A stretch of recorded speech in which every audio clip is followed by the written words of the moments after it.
Okay, it says we are live. I'm just going to make sure the audio is working. There's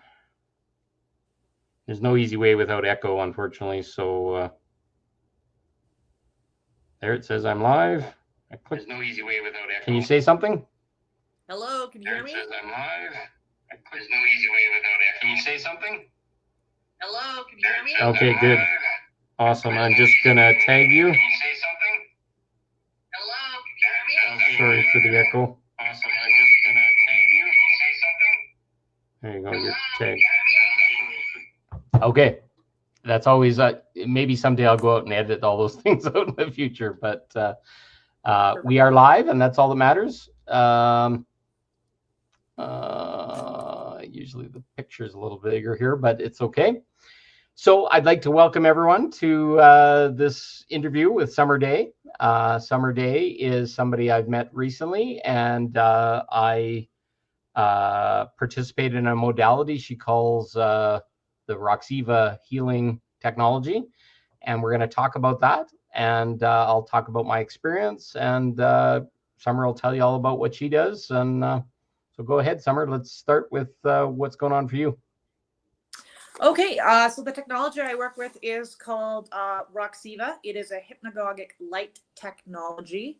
And the premise is that we are, as humans, are slowed down light and sound waves. And that by giving a different frequency to the brain, we're allowing it to enter a neuroplastic state. So it can reach optimum performance. And so the light has 15 LED lights, and they're choreographed to sound and different frequencies. And by putting that program to your brain, you're getting a different outcome. And essentially the frequencies you're talking about are alpha, beta, theta, the standard rhythms of the brain, right? Correct. Yeah. So by giving them a specific frequency, it's basically like giving a computer a specific program. And it entrains you into receptiveness of what's being spoken, because there's a headset that goes with it. You're giving information as well, correct? Correct. Yeah. There's a lot of different programs with the light. So I sell these as well. But the different programs are everything from NLP to guided meditation to just calm music. It depends what direction you want to go in. Okay. So it's got everything from, how to like a different brain pattern to help you sleep better. There's programs for high performance athletes. There's programs for pain relief. There's programs for consciousness exploration, so third eye awakening. The King's Throne is one of them as well. DNA activation, all the way to the far end of the psychedelic range. So this light is very unique in that it has been recognized by the multidisciplinary of psychedelic studies as being able to mimic all the psychedelic frequencies in your brain while your body stays in a completely sober state. So I've got access to DMT, ketamine, ayahuasca, mushrooms, a lot of different psychedelics, and psychedelics have been recognized as opening up the brain into a really expansive state. So this allows you to be in those states, but you're still very connected to your body. With no actual medicine, because your brain is able to create those chemicals itself using this light technology and what it induces. So you'll get exactly the dosage, etc., that you need to go on a medicine journey just with this tool, correct? Correct. It's just a frequency. So you're just taking the brain, giving it a specific code, and allowing that code, which is mimicking the psychedelic blueprint, I guess you could say, with the brain. So the brain state directly mimics as if you had taken the medicine, or yeah. And the way I've received plant medicine for myself, or at least for my guidance, is that it's a pattern interrupt. It basically interrupts your story, your program, your processing in your brain, so that higher part of you or your God self or those energies basically can talk with you and work with you. And I literally, when I go into the medicine, rewrite my DNA, see myself at levels that I couldn't see from inside, but I can step outside and see. Are those experiences you've experienced or had, or people have? Yeah. The light is very much like, you don't actually have to be on the psychedelic sessions for that to happen, because what is happening is your brain, in for most of us, has been in a state of fight and flight and trauma and what I would call looping. So you've got the same pattern happening over and over and over again in your life. But it may have transferred. It might be a boyfriend in one circumstance, and then 3 months later it switched to your boss, and then maybe it switched to your son or whatever. But that same energy is still being recycled over and over again. So what the light does is, with its being able to give a different message to the brain, is it interrupts that patterning and allows you to expand beyond where you were at. And so what happens is if you think of it as, you've got a pool of sewage water. Let's say all of us are living in this sewage water. We have no idea we're living in sewage water because it's all that we know. It's our reference point. But what the light does is it takes a gallon of the cleanest, freshest spring water, dumps it into your sewage water, and then takes a gallon of your grossest, nastiest sewage water and dumps it out of your field. So as you work with the light, it's putting more and more clean, pure energy into your field, and it's allowing you to clearly see what you're allowing into your field that isn't serving you. Whereas before, I had no idea where stuff was coming from, because my field was so foggy and dirty and nasty. Like, I knew there was a problem, but I didn't know where it was from, and I didn't know how it got there. With the light, I find you're able to see when there's pieces that come in from your life that are not serving you and that are hurting you. And then you can decide how you want to boundary them, or, what did you co-create to allow this into your reality. So it's a very, very powerful tool. You don't have to go all the way to the psychedelic range for that to open up, but it does happen faster, is what I would say.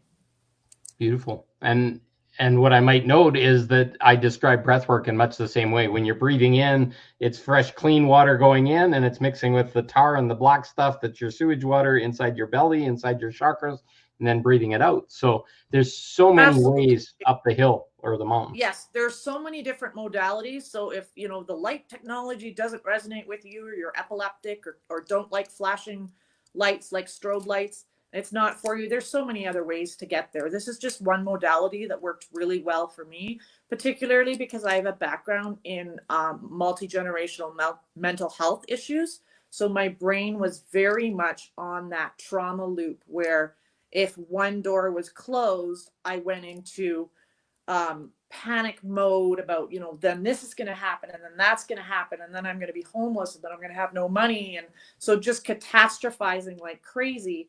But what I recognized with the light is, as I started working with it, I started realizing that, that door might be closed, and there's 200 other doors that I can walk through. But my brain wasn't in a state where it could see that before. And now it's in a state where I don't care if a door closes, because I know it's a blessing from the universe, divine intervention. And there's a way better door for me to walk through. But my brain didn't work that way before. So I just saw everything as being a problem rather than a support. And that it's happening for you, not to you, and you become victim. And there's a whole slippery slope that I've even gone down. Much of those things you describe, I felt in my world too. So I think a lot of us are. Yeah, I mean, there's a victim stance to it, where something has happened to you or for you, and you're not able to recognize it. And then I think there's also the duality in the space of, if something has happened to you or for you, maybe you need to take a look at it too, not just ignore it and say, this is happening for me. And even this bad thing is allowing me to, just sugarcoat it. No, actually look at it and see how it got into your life, and so that you can do something about it when that energy comes around again. You're aware of it being there. And that's what I really found the light supported me in doing, is I didn't have all that awareness to be able to see what was coming into my field and where the energies were coming from, and things like that. This really opened that up for me. And those are really powerful tools to be able to face this stuff and not run away in fear, and have these supportive technologies and your support during the session to basically guide you into expression and not suppression or disassociating versus staying in your body. Those are all things that, at least in my experience, I could feel being triggered by that. And then there's sound that's on the table. There's also headphones. Can you talk a little bit about the audio program that goes with it? Yeah, so there is a lot of different audio programs. Like I mentioned before, there's NLP, so neuro linguistic programming. There's meditation. There's different music soundtracks. There's binaural beats. It depends, again, what kind of direction you want to go in. We also have the option of using our own music with it. So I have done that before as well. So I've just taken music that I feel goes really well with the light and paired the two together. So we do have the option of going in our own direction if we so choose. There's a lot of things that they've paired with different artists, and so the artists are well known, and they're pairing with somebody with the light, so they are all choreographed to do exactly what, if you're in alpha, they're choreographed for that frequency, or if they're in theta, then they're super calm and relaxing and in the deep healing state. So again, it depends what direction you want to go into. They've partnered also with the Monroe Institute, which is a very powerful institute which studies. They were the first ones to study consciousness. So to partner with them is a huge jump in moving the exploration of consciousness forward. And they'll be putting out programs with them as well. So different sessions. Beautiful. And so you said the music, or like you said, the artists or whatever, but I remember there was like mantras and different things being spoken into my ear while I was in this suggestive state, which you called NLP or neuro linguistic programming. It's like a form of almost hypnosis where you all of a sudden accept a new program in when your brain's kind of calm and your nervous system is not jangled, right? Correct. Yeah. So they have that in the specific sessions. What I did with you specifically was called belief reprogramming. And so that is something that I have developed with the light, noticing the neuroplasticity of the field, that literally you could drop your story and your reality up until that point and continue with your new reality forward. And so that's what I did with you. I had you pick a belief that you were ready to let go of, then energetically work with you to release that old belief physically in a somatic way. So you have to connect that to the body in order to make it real for the body, and then anchoring in the new belief that you want to replace it with. And the hardest part of that modality is in the quantum field, when we have worked on a certain, when we're living on a certain frequency, what happens is there's leftover energy from that belief system that carries forward a little bit into your next space of reality. And so when you cut reality like that, it's the hardest part is for people not to say, well, I've still got this in my field, this is still coming through, and not to jump and attach back onto it. If you can just allow the little tendrils of energy just to dissipate and not focus on them, and focus on your new reality that's coming in, it anchors that new reality and the new frequency in. And so that's how you move forward into a different a different timeline, I guess you could say. But you have to be willing to let go of the old story and even some evidence that it's still currently in your reality, because there's tendrils that are following from the old energy forward. So yeah, that's And belief reprogramming in a nutshell. well, and I use it, belief reprogramming. I consider it software that you're running based on an old event.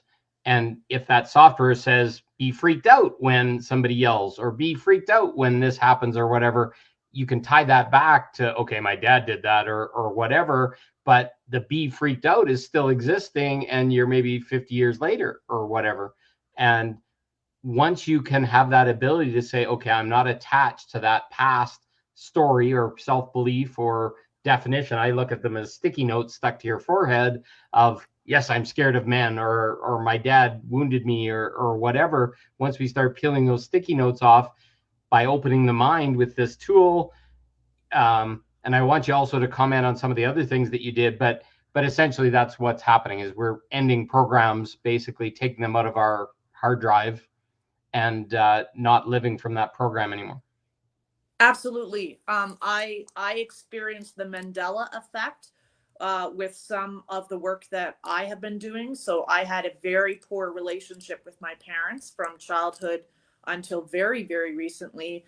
And my desire to have a awesome relationship with my parents superseded my desire to tell my story. So when I would be in space with my parents, I would consciously allow them to be a different person than I had seen them up until that point.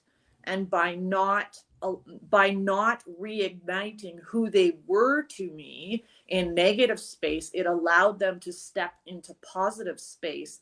And they did the same thing back.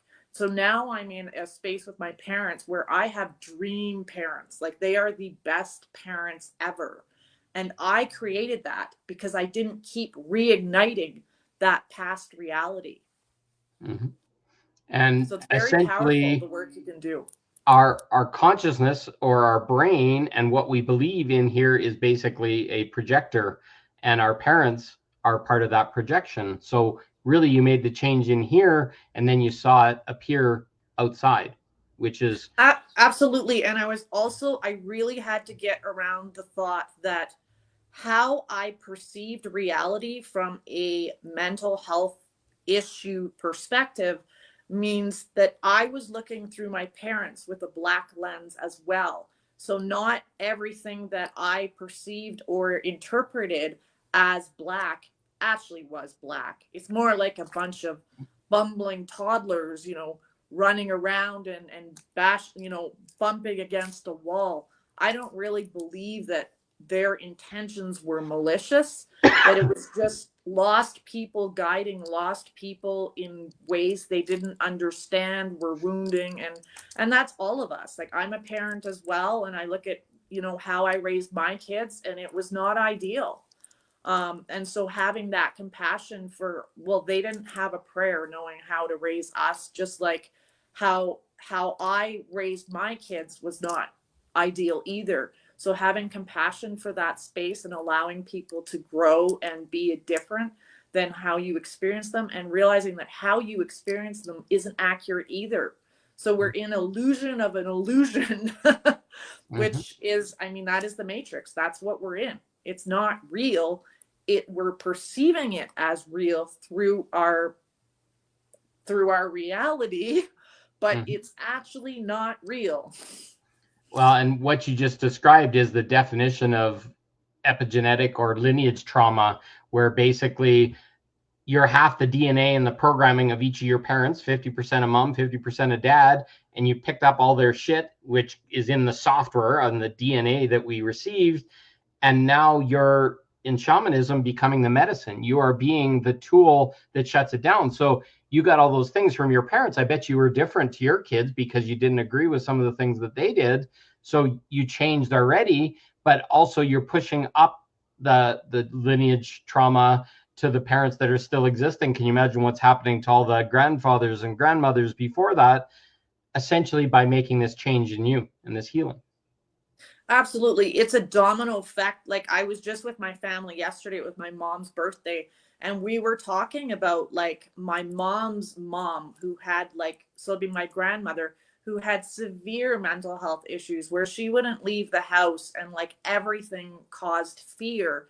And of course that was passed on to my mom. And so she was talking about how she was dealing with her fear, and I'm, of course, it's passed all the way down. I have a little niece who's 5 years old, and when she was 3 years old she was terrified to go to forest school, which is like it's like a preschool that's geared for outdoors. And her fears were not like, it didn't make sense, the intensity of what she was feeling for what she was actually experiencing. And I experienced that as well. I was frozen in my bed as a very small child, and there's nothing in my reality that made things that frightening.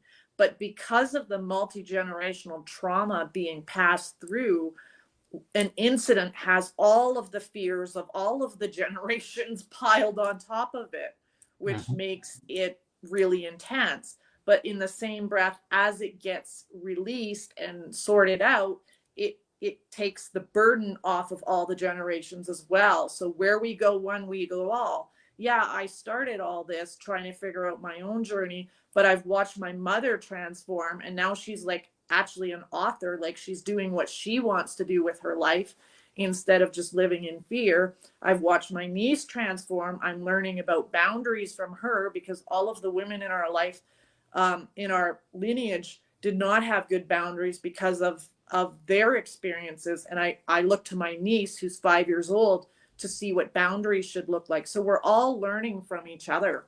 It's a very powerful process. And I think it's important that people have compassion for themselves, because there's shit living out, just like you've described, in their program that isn't even theirs. It's mom's. It's three generations back. So to be consciously aware and to be able to tune back to the situation that caused it may be impossible, because we're dealing with lineage trauma. We're dealing with stuff that's been handed down. So to go into a medicine like you're talking about, light therapy and sounds and vibrations and other things, gets you really somatically in your body to unbind that DNA programming, that software. And you may not even know where to look. You may not even be able to say a mantra or a story to it, but your therapy allows it to go deep, because it goes right into the brain, right into the programming, gets past the layers, and then a release can happen that you might not have been able to have happen without that support. Yeah, so there's a couple things that I do with it. So with the light therapy, it's very powerful. It's a very powerful tool, but I also want people to be grounded in the experience so that the physical is connected to what's happening in the quantum, I guess you could say. So Mhm. I mix aromatherapy and healing touch with it, which So really allows people to connect with their bodies and be in tune with what is happening, rather than it being more of an outer body experience that is hard to connect to, which psychedelics often, they expand you, but nobody has any idea how to embody that afterwards. So trying to right. connect the dots between the spaces.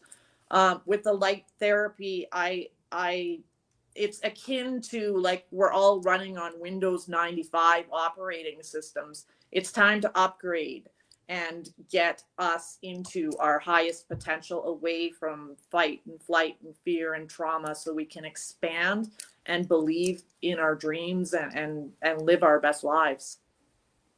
So what I heard you describe is use those other things to get into the somatic level, which is the body level, which to me is being grounded and fully having your energy. Because when we disassociate, we'll push our energy out. When we're in fear, when our nervous system isn't regulated, we won't feel the whole experience. So we're not feeling the intensity.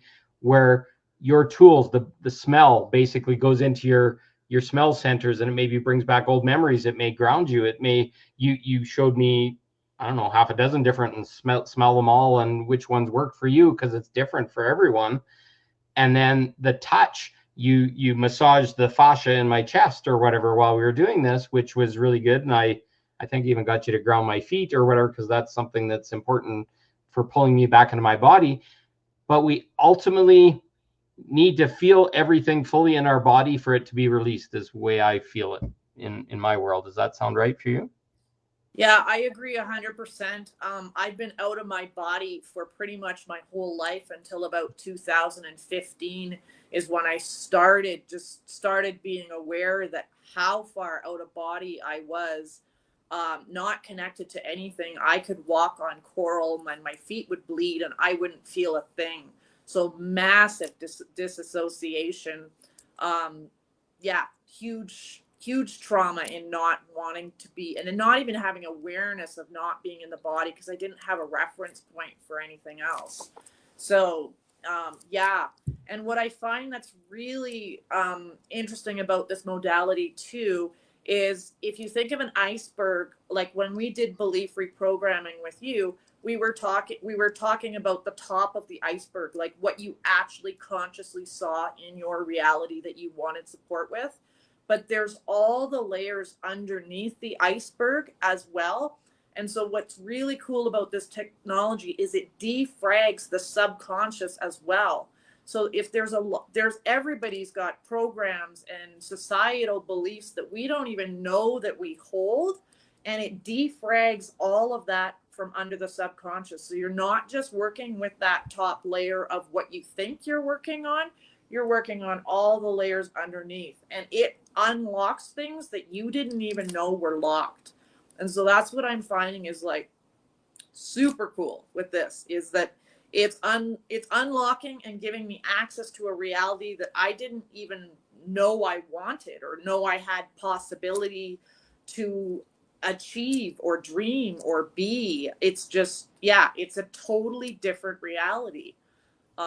And it's powerful. And we need to, and that's what I was showing is it's tangled. Basically, you get an emotion here and a trauma here, and they're similar. And basically now somebody shouting all of a sudden triggers that trauma when it was maybe sexual in the first place or whatever, because there were facets. So we're literally peeling onions of ourselves, letting go of the suppression. And you may feel the same emotion over and over and over again through different triggers and through different methods, but eventually you've peeled the onion down to the core, and now it's the real you. It's soft, it's gentle, it maybe your heart's opening, but you can't get that without being in your body and having that humanized experience that these tools allow you to get in and aware of the feeling and then release the feeling.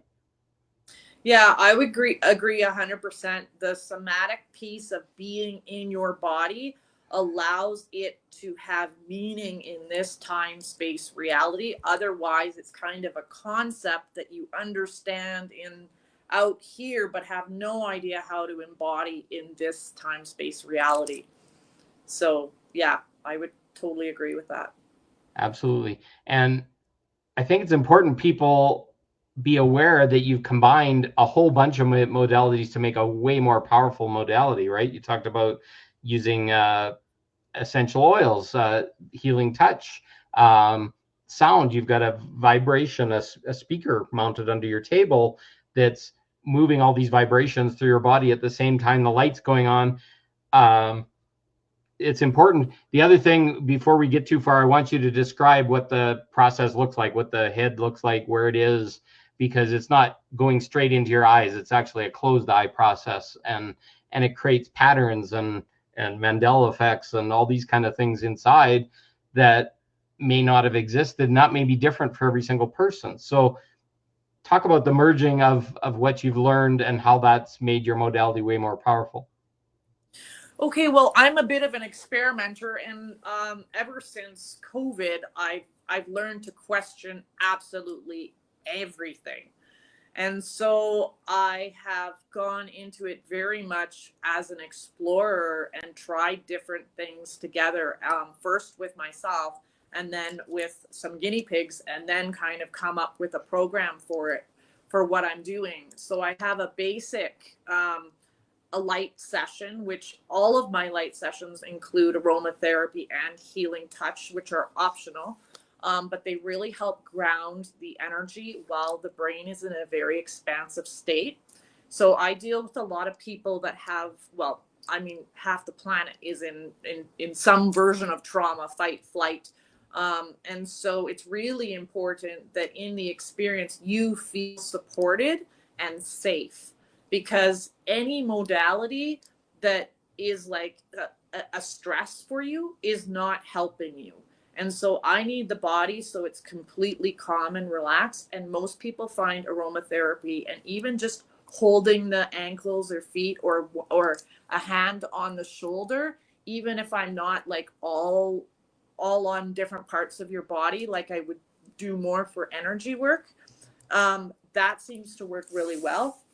And I have a few clients that really don't want healing touch or aromatherapy, and they're okay with where it's at. But what I have noticed is the aromatherapy and the healing touch seem to take the light experience much deeper. So in 4 or 5 sessions without the aromatherapy and light, I do one session with it and we're at the same level because the body is super receptive to the light that comes in. In regards to how I expanded from that, I started recognizing that when I was under the light, I had access to what I call source field. So you have access to the quantum field. There's everything and nothing in that field. So I knew that that's the creation field from which we pull our manifestations from. And so then I just started playing with the field while I was in there, going, what do I want? What do I need in my life? And what is blocking me from accessing that? And of course, we learn about voids. So you have to let go of something for there to be a void, and then you have to fill it with something. So for me, it was just kind of common sense. If I want to let go of something, then I have to release it, and then I've got a void. I need to fill it. What do I want to fill it with? And then just working with energy, and understanding what that looks like in the space of, I suppose, energy work as well, right? So helping people clear that energy, or helping myself clear that energy in a very physical way so that it connects it directly to the body, not just to the mind, because we do a lot of work with the mind, but it's actually the heart and the somatic experience of the body, which is what we need to get tapped in as well. So I do a 7-week coaching light program with that as well, because as you shift from one frequency to another, it opens up new reality. But you have to know how to utilize the potential of that reality, if you like. So if you don't know how to utilize it, what happens is you open up the potential of the quantum field, but you're doing the same patterns and programs exactly the same as before. So it's pretty much the same, or just a tiny little deviation. So I really work with people to try to get them to get maximum benefit from opening up the quantum field. And I still do that even with my basic light sessions. I do like a 10-minute coaching, just kind of to support them in navigating forward in the best possible trajectory now that they have the field open. Beautiful. Now, you mentioned that was coaching with light therapy, but you also do coaching without the light therapy as well. Is that correct? I do. I do coaching very much from a belief system that, this is a little bit hard to hear for some people, but we create our own reality, which means past 18, I would say we are responsible for every nuance of what is in our lives, whether we want to hear that or not. So, but what happens is we have attached belief systems, and we have attached to other people's belief systems and created a reality from that. And so it's about being able to recognize what we've accepted as being normal and okay, and realizing that doesn't feel like love to me. And so that's a basic premise of mine, is that we are from love, and we are having basically a non-loving experience here to rediscover what love is, before we pass over onto the other side. And so that's my premise, is that we are loved, and that by allowing things that are not love into our lives, they play out in the quantum field as not love. And it's kind of our job to figure out what pieces are not loving to ourselves, and blocking or putting boundaries in place so that our life is more and more like heaven on earth. And I think that's the end point, is to realize that heaven isn't some place, it's a frequency, and we have access to it here. If we are open enough to looking at what is really creating the pieces of our lives, who are we co-creating with, whose energy are we saying yes to, what are we accepting as normal that is actually really painful for us, and what are we so scared of walking away from, that really, if we walk away from those toxic energies, the universe will roll out the red carpet for us, so to speak, to navigate forward, from a place of love. You will be met with open arms. It won't be the way that you think it will be, but it'll be just perfect, and you'll have more support than you ever thought. So that's kind of the coaching direction I go in. I have the best victim story ever.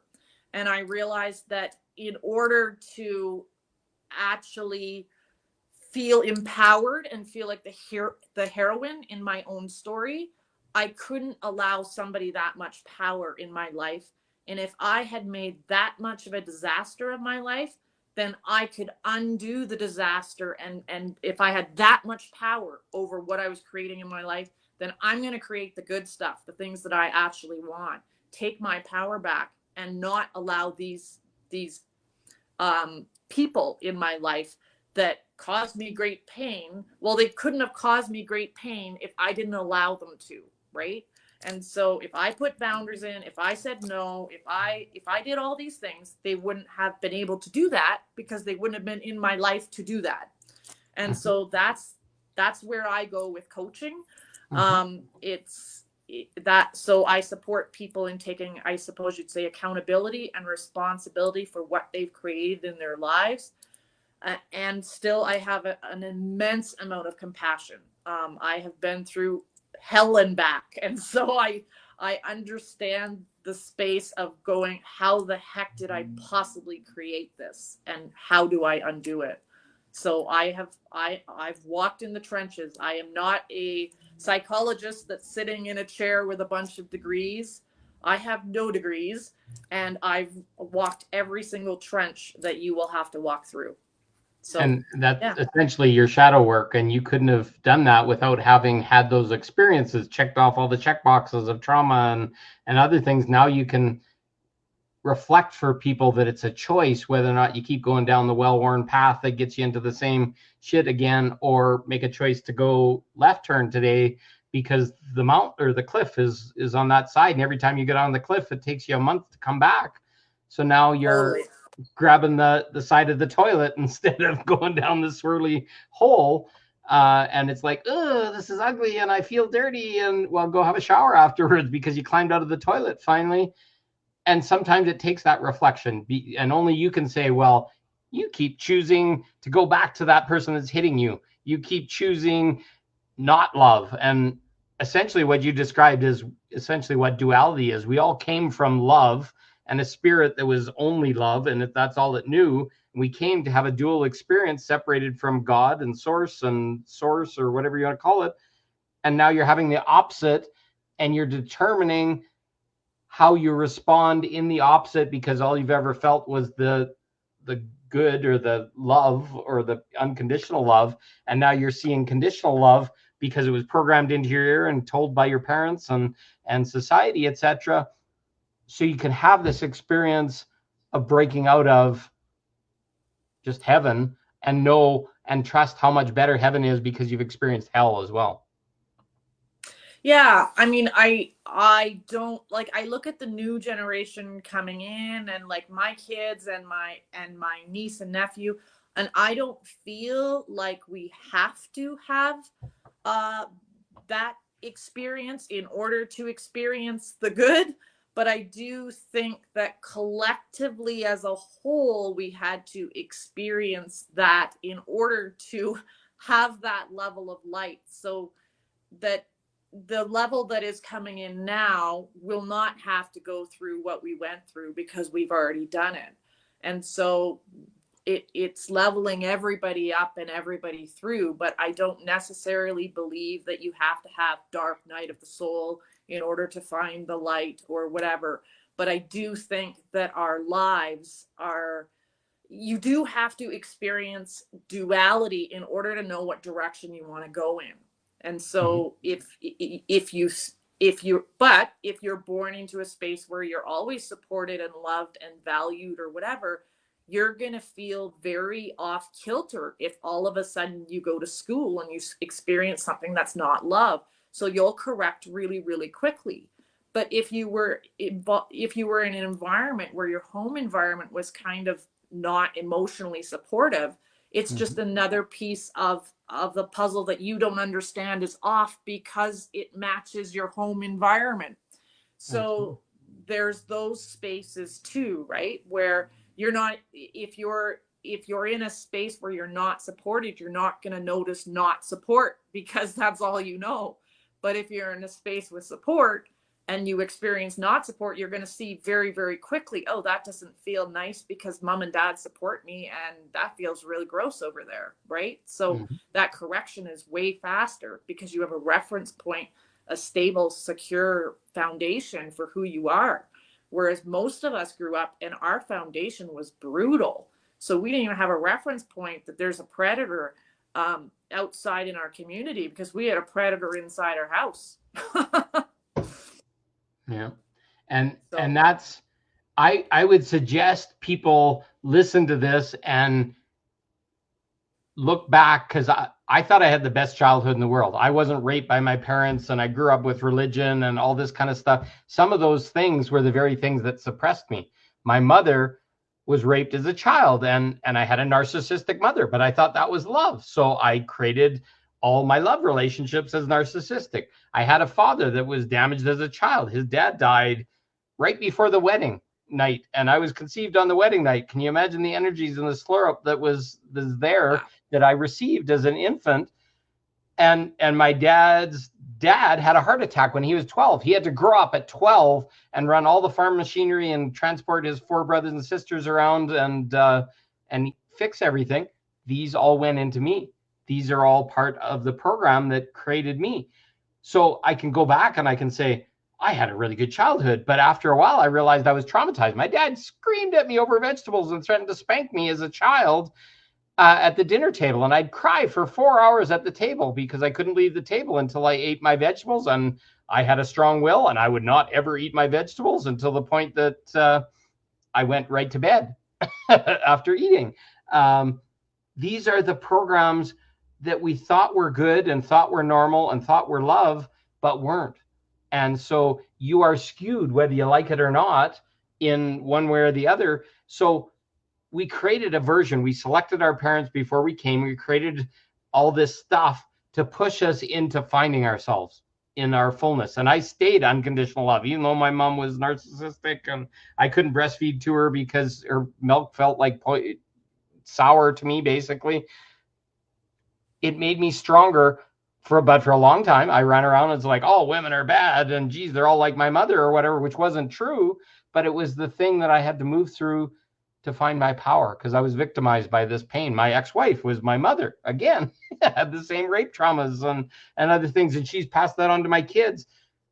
But I'm now creating the possibility that there's new, and that's essentially old choice, new choice. Old choice was everything's kind of hellish and painful. New choice is, oh, this is all good, and all the people I meet are good and light and healed, and I don't need to keep fixing everybody or carrying the weight of the world or accepting a spouse that's beating us or a dad that's beating us or whatever. I actually got the opportunity. When he yelled at me the other day, I said, shut the fuck up, because, and he sure didn't like it, but that was his go-to when he felt in any kind of trigger. He would yell at me, and my little child turned up, but my child earned respect because I said, no more. I'm almost as old as you now. You can't run around and push that shit into me, which a lot of us are downloading all the time and we don't even know it. So, sorry, long story. Oh, do we still have you, Summer? You look frozen. Hello? Everything seems to be working, but you're not moving. Can you hear me? I'm going to message her. I don't know what happened. You're frozen.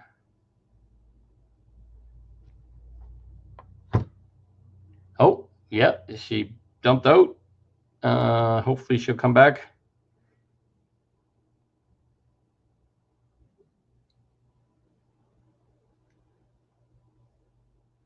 Okay, I'm going to see if I'll get her to click the link again, and hopefully she can come back. Otherwise, I guess we completed the interview, or the universe, that's what they wanted. We'll give her a second to see if that shifts. I don't know what happened. Maybe the internet got interrupted or something, but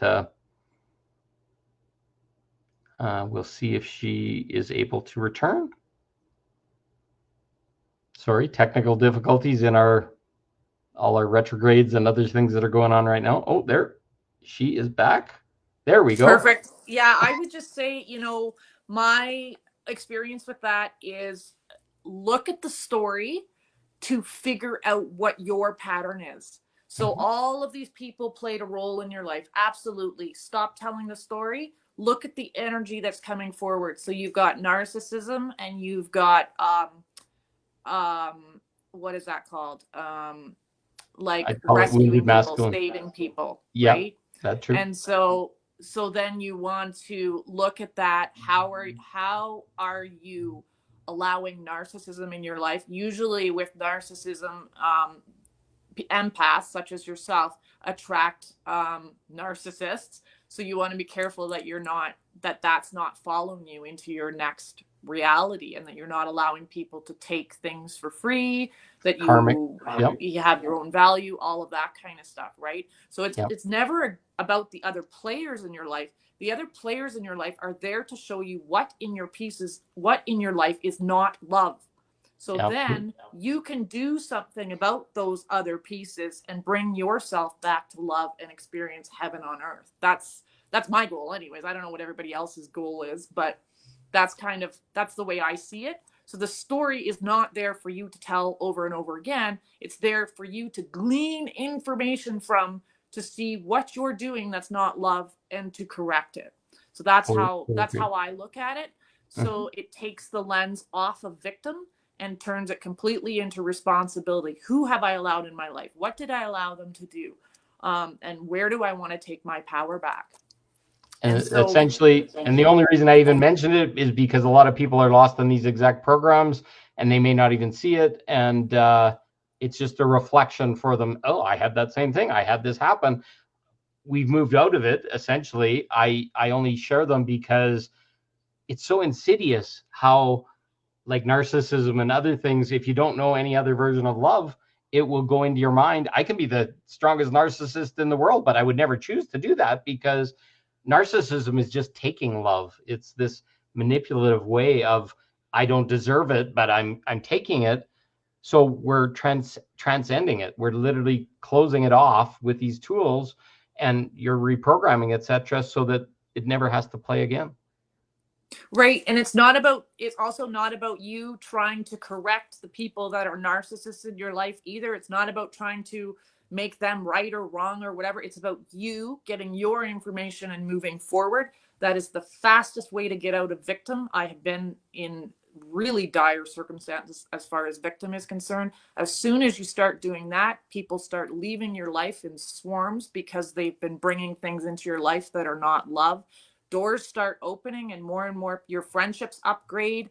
your relationships upgrade, all the things upgrade until you end up having parents that are the most epic parents on the planet. Like they're just the most loving. I pick up the phone, all I feel is love off of them. Before in the past, all I felt was like, what agenda are they running? What do they want from me? Like where, like all of that. I don't feel any of that anymore. So it is possible to take things that are completely dire and transform them 100% into a different reality. But both parties have to be willing to do it. And if you have a party that isn't, you just keep moving forward with your frequency, and those people will just fall right off. Sometimes you have to put boundaries in, and maybe you're putting that boundary in so they can't access you. That's possible too, right? So, And Paul, I essentially just what wanted you to, described yeah, was armor, right? You set down your armor, and the boundaries are a new form of protection, but saying it verbally, not like, oh, expecting bad and mom's going to do that again, or whatever, because that just leads to more of the same. You've now made a change within, and now you've spoken, you've been direct, you've been communicative to make clear where your stopping point is, and no more, which is powerful. yeah. And to be clear, for me, when I did that with my parents, I had to wait 2 years for my parents to get on board and realize they were not going to have access to me unless they leveled up their game. And Mhm. so when they leveled up their game, they were back in my life. And when I started feeling like when I went for coffee that it felt loving, then I opened the door a little further, and so on. So I do think that there is spaces where we don't just open the door wide open to somebody who has hurt us really deeply, but we give them little tests. How do I feel going for a 2-hour coffee? Oh, I actually felt like there was like some camaraderie and some like actually were interested in what I was doing. Okay, that's great. How do I feel about going for dinner and having a games night? Well, it was a longer time, and I felt great. I felt like we were able to share this connection, or I felt like at the 2-hour mark I was done and I needed to go, right? And that's love too. If you feel like you need to leave at the 2-hour mark, then you say I need to leave at the 2-hour mark, right? And Yeah. so, and that's the piece too that we're not taught, that it's about us first, what makes us feel love, and everybody has a different answer for that, and then following through with it so you get more and more pieces that look like love to yourself in your life. And it's So key yeah. to note the lessons work in both directions. They're learning as much from your setting boundaries and changing as you are from them. So we're not changing them, but as you change, they have to adapt. And that's sometimes the change. It's not like mom and dad, you have to stop doing that or whatever. It's like as you become a different person, they relate to you in a different way by their own shift, their own choice. There's no fixing or healing or solving. Yeah, I didn't sit my parents down and say you're not going to have access to me, and it was just literally this is what I need to do, and they would reach out and I would feel the same energy, and I would just keep walking forward, and with no energy on who they were going to be, whether that was positive or negative. I had no energy on anything resolving or being anything. It's just they were able to step into the place where I was and meet me on my frequency. And sometimes that works and sometimes it doesn't. You have to have people that are willing to change. And if they're not willing to change, well, then you need to keep walking forward. So with my coaching, I do 1 hour coaching for 185, and Mhm. that's where I kind of help unpack those spaces for you. So for people that get lost in the story and you're kind of complete with that, there is a space for you to share that story and work with a coach or counselor with that. That's not really my scope, though I do have compassion for that space. But my area of expertise, I guess you could say, is unpacking the energetics behind your patterning and programming to help you be aware of what you're bringing into and what you're creating in your life. So I have a few offerings, Paul. Should I just go into that? Go ahead. We want to try and keep it to about an hour, and we're approaching that. So go ahead. Okay, so I am offering my light medicine journey. So this is the next step up. These are 90-minute sessions. They involve the light. I have different sessions from the psychedelics as well as ayahuasca. And there is the hero's journey. You guys can check on my website. I'm offering these for $299. They're regular $365. And the first 6 people to get a hold of me will get them for $299. I've also got 20% off any one-on-one session. So that's coaching or light or belief reprogramming. And I have a 7-week coaching program that you can check out. I'm also doing a retreat in April in the foothills in Alberta, and I'm located in Okotoks, Alberta, which is just 30 minutes south of Alberta, or sorry, 30 minutes south of Calgary. So if you want to get a hold of me, yeah, I am in Alberta, and if you're looking for coaching and support with navigating, looking at coaching in a different perspective, I'm available online if you're not in the area. So I'll put my information in the chat box here, and you can get a hold of me if you're interested. And yeah, we'll go from there. Beautiful. I just wanted to make a small reflection. So at the beginning, you said how the parents were acting like small children. So we're essentially almost reparenting from our growth. We're actually showing the parents by our example how we want to be treated. So it's not active. It's just more like living the life and saying, okay, I do communicate and we do talk and all this kind of stuff, where the past, they maybe never learned those from their parents. So we're literally being the parent to our parents in some ways, which isn't disciplining and all this kind of stuff, but it's the way we talk, the way we communicate. Absolutely. And in life, we always get do-overs as well. And that's kind of what parenting is about. So with grandparenting, I'm seeing my parents treating their granddaughter in a way that I was never treated. So actually, when I'm in the space with them, I take the energy that they give to her, and I hold my little girl, and I send the energy, that the love and attention and support that the granddaughter's getting to my little girl. So that's kind of how I navigate with it as well. We have the ability to do that and to transform all of those spaces. And that's something I needed when I was a child that I never got. I can see it in my reality now. Why not bring it through? Absolutely. So it's a journey. The other one I'm going to add is I also find that as parents age, they start to regress back to a childlike state.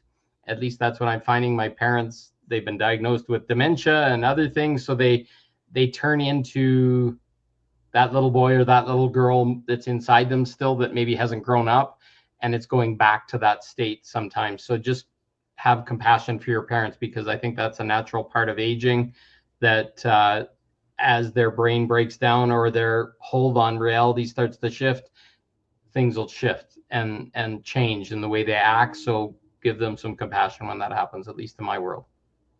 Yeah, and in that space, we get to be the parents they've never had, right? So we can show that compassion to your parent who wants a specific kind of sandwich or whatever, instead of being the abusive parent that they had, which is most, or kind of in that vein, or in that thread, right?